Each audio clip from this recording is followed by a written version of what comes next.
प्रभूची स्तुती हो. माझं नाव आहे पास्टर राजेश केदारी. सर्वांचं या व्हिडिओमध्ये स्वागत असो. येशू ख्रिस्त आपल्या व आपल्या फॅमिलीला आशीर्वादित करो आणि सुरक्षित ठेवा. प्रियानो, हा संदेश खूप महत्त्वपूर्ण संदेश आहे. हा एक वेगळा संदेश आहे, पण या संदेशाद्वारे पुष्कळ गोष्टीची आपल्याला समज मिळेल, आपल्याला माहिती मिळेल. आणि ह्या संदेशामध्ये जे गर्भपाताचं जे भयानक सत्य आहे ते सत्य आपल्याला समजेल. तर प्रियानो, पहिलं जे आहे तुम्हाला मेडिकली ह्या गोष्टी मी सांगणार आहेत, कारण पुष्कळ लोक जे आहेत ते मेडिकल डॉक्युमेंटवर विश्वास ठेवतात आणि त्यानंतर पवित्र शास्त्र काय सांगतं याबद्दल आपण येणार आहोत. तर प्रियानो, वर्ल्ड हेल्थ ऑर्गनायझेशन हे तुम्हाला माहीत असेल. तर वर्ल्ड हेल्थ ऑर्गनायझेशनच्या अनुसार दरवर्षी जगभरात सुमारे 73 दशलक्ष कृत्रिम गर्भपात होतात. 73 दशलक्ष म्हणजे 73 मिलियन कृत्रिम गर्भपात, ज्याला आपण इंग्लिशमध्ये म्हणतो इंड्यूस अबॉर्शन्स. आता अबॉर्शनचे 3 प्रकार असतात. एक असतं इलेक्टिव्ह अबॉर्शन, म्हणजे स्वेच्छेचा गर्भपात. गर्भवती व्यक्तीच्या वैयक्तिक कारणामुळं स्वेच्छेने केलेला गर्भपात म्हणजे वैयक्तिक गर्भपात याला आपण म्हणतो इलेक्टिव्ह अबॉर्शन्स. दुसरं जे असतं ते उपचारात्मक गर्भपात, थेरपेटिक अबॉर्शन्स. गर्भवती व्यक्तीचा प्राण वाचवण्यासाठी किंवा आरोग्य टिकण्यासाठी वैद्यकीय कारणामुळं केलेले गर्भपात.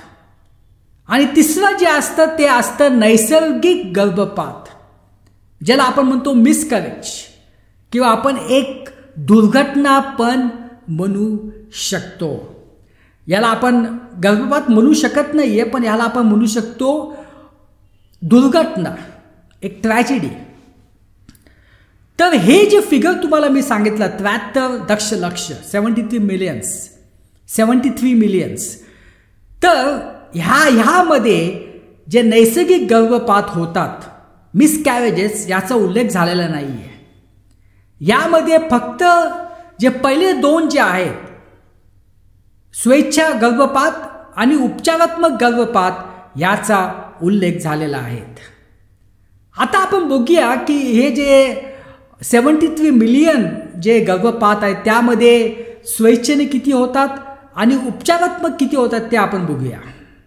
तर WHO ऑर्गनायझेशनच्या अनुसार जे स्वेच्छेचा गर्भपात जे आहेत ते, ही जी संख्या मी तुम्हाला सांगितली 73 दशलक्ष, 85 ते 90% जे गर्भपात होतात ते स्वेच्छा गर्भपात होतात. आणि 10 किंवा 15% जे गर्भपात होतात ते उपचारात्मक गर्भपात होतात, म्हणजे जीवन वाचवण्यासाठी, आरोग्य टिकवण्यासाठी, त्यासाठी ते होतात. म्हणजे 85 किंवा 90% जे गर्भपात होतात ते वैयक्तिक कारणासाठी स्वेच्छेने होतात. म्हणजे 66 दशलक्ष जे गर्भपात होतात ते होतात स्वैच्छिक गर्भपात, वैयक्तिक गर्भपात, ज्याला आपण म्हणतो सिलेक्टिव्ह गर्भपात. आणि जे उपचारात्मक गर्भपात जे आहेत ते होतात 11 मिलियन 11 दशलक्ष. आणि जे नैसर्गिक गर्भपात होतात, जे या 73 मिलियनमध्ये इन्क्लूड नाही आहेत, हे फक्त तुमच्या माहितीसाठी, ते होतात 23 दशलक्ष. तर प्रियानो, हा आकडा किती मोठा आहे. 66 दशलक्ष 66 मिलियन. आता तुम्हाला माहिती आहे काय देशांची पॉप्युलेशन किती आहे. फ्रान्सचं पॉप्युलेशन आहे 61.9 दशलक्ष. युनायटेड किंगडमचं पॉप्युलेशन आहे 67 मिलियन. इटलीचं पॉप्युलेशन आहे 60 मिलियन. दक्षिण आफ्रिकेचं पॉप्युलेशन आहे 60 मिलियन. म्हणजे तुम्ही जस्ट विचार करा, कल्पना करा की एका देशमध्ये जेवढे लोक असतात तेवढे जे आहेत बाळ त्यांचा गर्भपात केला जातो आणि हे प्रत्येक वर्षी होतं. आणि सगळ्यात दुःखाची गोष्ट आहे की हे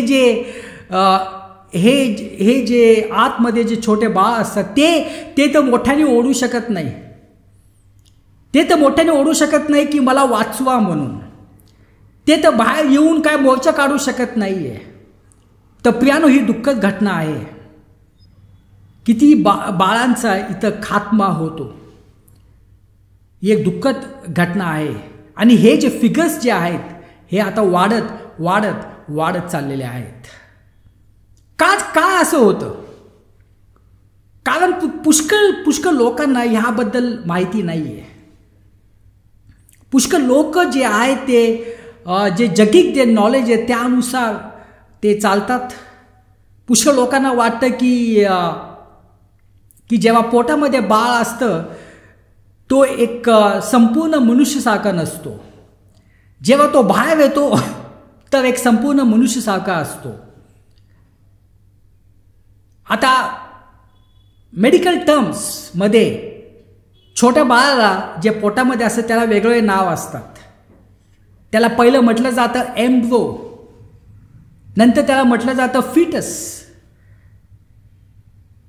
वेगवेगळे नावं दिलेले असतात. पण प्रियानो, ही चुकीची गोष्ट आहे.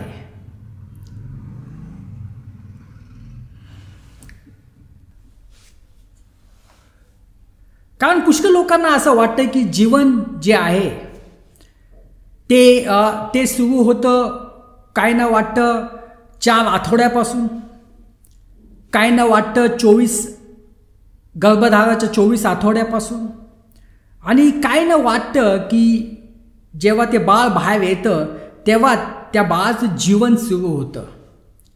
म्हणजे ते जे बाळ आहे पोटात असताना तुम्ही काय पण करू शकता. म्हणजे तुम्ही जीवन संपवत नाही आहे अशी पुष्कळ लोकांची धारणा आहे. पण प्रियांनो, मेडिकली जीवन कधी सुरुवात होतं त्याकडे आपण बघूया. जीवन म्हणजे काय? इथं काय म्हटलेलं आहे? आपण जीवनाची व्याख्या बघूया. जीवन साधारण प्रमाणे काही निकषानुसार परिभाषित केले जाते. पहिली गोष्ट म्हणजे वाढ, चयापचय, मेटाबॉलिझम, पेशीची रचना, पुनरुत्पादन आणि उत्तेजना प्रतिसाद. तर ह्या सर्व गोष्टी एखाद्या जीवनामध्ये असतात आणि आपण त्यावर सायंटिस्ट जे बायोलॉजिस्ट असतात ते निकष काढतात की त्यामध्ये जीवन आहे. जसं मी तुम्हाला सांगितलं, पुष्कळ लोकांना वाटतं की 4 आठवड्यानंतर किंवा 24 आठवड्यानंतर किंवा 12 आठवड्यानंतर किंवा बाळ बाहेर आल्यानंतर. पण ही चुकीची गोष्ट आहे. कारण आता हे पण मी तुम्हाला सायंटिफिकली एक्सप्लेन करतो. कारण जेव्हा शुक्राणू अंडाणुशी मिळतो काय होतं? एक अद्वितीय DNA असलेली एक पेशी तयार होते. म्हणजे पहिल्या दिवसापासून जेव्हा शुक्राणू अंडाणुशी मिळतं अद्वितीय DNA असलेली एक पेशी तयार होते. एक सेल तयार होतं. आणि आत्ताच आपण बघितलं की एक सेल म्हणजे जीवन. त्याला मेडिकल टर्म असं म्हटलं जातं एम्ब्रो आणि मराठीत म्हटलं जातं भ्रूण. आणि नंतर काय होतं एक तीन दिवसात की ही एक पेशीचं 2 पेशीमध्ये विभागली जाते. आता पहिलं जे 1 दिवसाची जी प्रोसेस असती त्याला म्हटलं जातं झायगोट.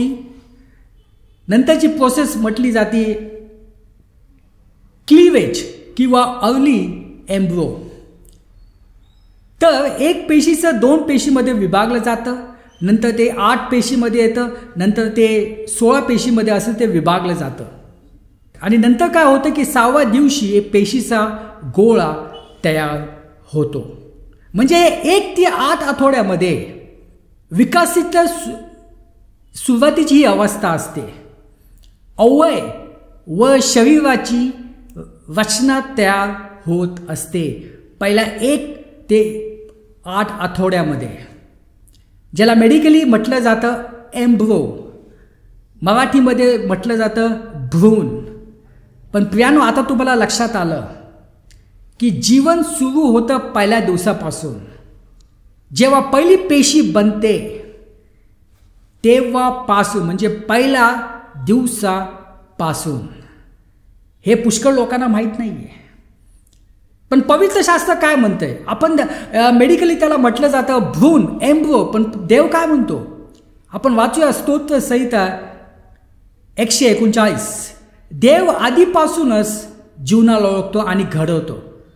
इथं वचन आहे, कारण तू माझ्या अंतरंगाची निर्मिती केलीस, तू मला माझ्या आईच्या गर्भात जोडलेस. जसं मी तुम्हाला सांगितलं 1 ते 8 आठवड्यामध्ये काय होतं, हे सगळं जोडलं जातं. तर कोण आपल्याला जोडतं हे सर्व? इथं म्हटलं आहे परमेश्वर.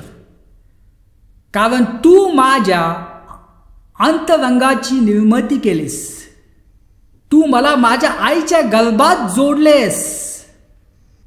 म्हणजे जेव्हा आपण पहिल्या दिवसापासून, जेव्हा आपण एक एम्ब्रो असतो, एक सेल असतो, तेव्हापासून देव आपल्याबरोबर असतो. तोच आपल्याला घडण करतो, तो सर्व अवयवांची घडण करतो. तर प्रियानं पुष्कळ गर्भपात 1 आणि 8च्या आठवड्यामध्ये होतात. आणि लोकांना वाटतं की चालतं, कारण तेव्हा जीवनाची सुरुवात होत नाही आहे. पण जसं मी तुम्हाला सांगितलं, पहिल्या दिवसापासून जीवनाची सुरुवात होते. नंतर 9 ते 12 आठवड्यामध्ये काय होतं? आता इथे एक मेडिकल टर्म येतो, त्याचं नाव आहे फिटस, ज्याला आपण म्हणतो गर्भ. पूर्ण स्वरूपात तयार झालेले पण अजून खूप छोटे जलद वाढ सुरू असते. पूर्ण स्वरूपात शरीर तयार झालेलं असते आणि खूप जलद वाढ सुरू असते. आणि तुम्हाला माहिती आहे की 4थ्या आठवड्यामध्ये हार्ट बीट्स पण ऐकू येतात. याला मेडिकल टर्म आहे फिटस. पण परमेश्वर काय म्हणतो? आपण वाचूया यर्मिया 1:5. मी तुला गर्भात घडवण्यापूर्वीच मी तुला ओळखले. काय म्हटले? मी तुला गर्भात घडवण्यापूर्वीच मी तुला ओळखले. तर प्रियानो, परमेश्वराची नजर, परमेश्वरच आपल्याला घडवतो. परमेश्वर आपले सर्व जे अवयव त्याची जडण करतो. आणि गर्भात घडण्यापूर्वीच परमेश्वर म्हणतो की मी तुला ओळखलेले आहे. म्हणजे केव्हापासून परमेश्वर आपल्या बरोबर असतो? जेव्हा आपण एक पेशी असतो तेव्हापासून परमेश्वर आपलं घडण करत जातो गर्भामध्ये. एक जीवन असतं. म्हणून समजू नका की जीवन जे आहे ते फक्त जेव्हा बाळ बाहेर येतं तर जीवन सुरू होतं. 24 आठवड्याने जीवन सुरू होतं. चुकीची कल्पना आहे. आता तेव्हा ते 24 आठवड्यामध्ये ज्याला म्हटलं जातं सेकंड सेमिस्टर, दुसऱ्या तिमाही, त्याच्यामध्ये काय होतं? अवयव विकसित होत चालतात, हालचाली सुरू होतात, इंद्रिय सक्रिय होऊ लागतात. लूक 1:41 मध्ये काय म्हटलेलं आहे? बाळ तिच्या गर्भात उडी मारले. आता ही घटना कधी झाली? ही घटना झाली जेव्हा मरिया एलिझाबेथला भेटायला गेली. एलिझाबेथ प्रेग्नंट होती आणि मरिया पण प्रेग्नंट होती. आणि एलिझाबेथमध्ये जे बाळ होतं त्यांनी काय केलं? त्यांनी गर्भात उडी मारली. पवित्र शास्त्र याला काय म्हणतं? बाळ. पण मेडिकलला वाटत नाही. मेडिकल टर्म इथं आहे फिटस. पण ते बाळ असतं, एक संपूर्ण मानव असतं. म्हणून त्या मानवाचा पण अधिकार मिळणं खूप आवश्यक असतं. तिसरा तिमाही 25 ते 40 आठवडे जन्मापर्यंत अशी जीवनासाठी तयार झालेला मुलासारखा, म्हणजे तो आता जीवनासाठी तयार झालेला असतो, पण जीवन सुरू होतं पहिल्या दिवसापासूनच. येशिया 49:1 मध्ये म्हटलंय की माझ्या आईच्या गर्भापासून त्याने माझे नाव घेतले. इथं पवित्र शास्त्र काय बोलतो? माझ्या आईच्या गर्भापासून त्याने माझे नाव घेतले. म्हणजे जेव्हा मी आईच्या गर्भामध्ये होतो तर परमेश्वराने त्याचे नाव घेतले. तर प्रियानो, असा परमेश्वर आपल्याला प्रेम करतो. तो सदैव आपल्याबरोबर असतो. जेव्हा तोच आपल्याला घडवतो, तोच आपले सगळे जे अवयव जे आहेत ते जोडतो, तोच आपल्याला हृदय देतो, तोच सर्व काय करतो. आणि जेव्हा आपण बाहेर येतो तर तोच आपल्याला शेवटपर्यंत सांभाळतो. तर प्रियानो, जीवन सुरू होतं पहिल्या दिवसापासून. म्हणून त्याला म्हटलं जातं लाईफ बिगिन्स ॲट कन्सेप्शन. ही चुकीची धारणा आहे. काय जण म्हणतात 4 आठवड्यांनी, काय म्हणतात 12 आठवड्यांनी, म्हणजे 12 आठवड्याच्या अगोदर जे अबॉर्शन केलेले ते चालतं. पण पवित्र शास्त्राच्या अनुसार असं नाही आहे. जीवन सुरू होतं ॲट द कन्सेप्शन, गर्भधारणापासून. आता प्रियानो, काय जर म्हणाल की माझं जीवन आहे, माझं शरीर आहे, तुम्ही कोण सांगणार आहे? आणि पुष्कळ लोक आता एक कन्सेप्ट विश्वास ठेवतात, त्याला म्हटलं जातं माय लाईफ माय बॉडी. पण आता हे सर्व जे स्क्रिप्चर्स आपण वाचले त्यानुसार आपण आता म्हणू शकत नाही की माय लाईफ अँड माय बॉडी, कारण देवाने आपल्याला घडवलेलं आहे. जेव्हा आपण गर्भामध्ये होतो तेव्हा कोण आपल्याला घडवलं? देवाने घडवलेलं आहे. सर्व काही देवाने आपल्याला दिलेलं आहे. तर आपण बोलू शकत नाहीये. हे आपलं जीवन, आपलं शरीर हे परमेश्वरासाठी असलं पाहिजे. जीवनात जे आपण निर्णय करतो ते परमेश्वराला मध्य ठेवून केले पाहिजे. आपले शरीर हे परमेश्वरासाठी असलं पाहिजे. आपले डोळे, आपले कान, आपले नाक, तोंड, आपले हृदय, आपले रिप्रोडक्टिव्ह ऑर्गन्स, आपले हात, आपले पाय, हे सगळे परमेश्वरासाठी असले पाहिजे, कारण परमेश्वरानेच आपल्याला घडवलेलं आहे. आणि जर त्याच्यापासून आपण दूर जाण्याचा निर्णय करतो तर आपलं जीवन बर्बाद होतो. प्रियानो, तो खूप आवश्यक आहे की हा संदेश कोणाला दोष देण्यामागचा संदेश नाही आहे. जर या गोष्टीत तुम्ही पडला असाल तर पश्चाताप करा. देव तुम्हाला क्षमा करेल. कारण खूप आवश्यक आहे पश्चाताप करणं. कधी आपण चुकीच्या गोष्टीवर विश्वास ठेवतो, त्यानुसार आपण चालतो आणि अशा गोष्टीमध्ये आपण फसतो.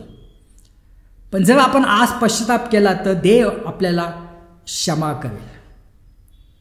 आणि हे सर्व जे गर्भपात झालेले जे मुलं आहेत, का परमेश्वर त्यांना विसरणार? नाही विसरणार. जेव्हा परमेश्वर जेव्हा गर्भामध्ये तो काळजी घेत होता, पण काही लोकांनी गर्भपात केले. अर्थात ते आता पृथ्वीवर नाही आहेत ते बाळ, पण ते स्वर्गामध्ये आहेत. आणि जर तुम्ही पश्चाताप कराल तर एक दिवस जेव्हा तुम्ही स्वर्गामध्ये जाल तेव्हा तुम्ही पाहाल. हालेलुया. आपण प्रार्थना करू. पिता परमेश्वर, धन्यवाद देतो या वेळेसाठी. ही सर्व प्रार्थना येशू ख्रिस्ताच्या नावाने करतो. आमेन.